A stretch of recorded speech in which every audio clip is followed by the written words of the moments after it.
গুমের মামলায় শেখ হাসিনা সহ 11 জনের বিরুদ্ধে গ্রেপ্তারি পরোয়ানা জারি করেছে আন্তর্জাতিক অপরাধ ট্রাইব্যুনাল।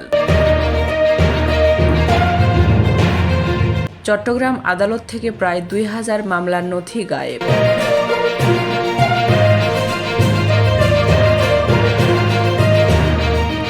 পঞ্চাশ বছর পর প্রকাশ্যে এলেন মেজর ডালিম। পূর্ব ঘোষণা দিয়ে ইতিহাস গড়লেন সাংবাদিক ইলিয়াস হোসাইন।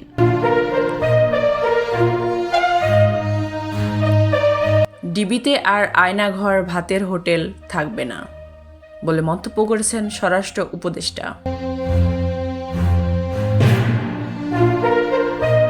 বিএসএফ এর কাছ থেকে কোদলা নদীর প্রায় 5 কিলোমিটার মুক্ত করল বিজিবি।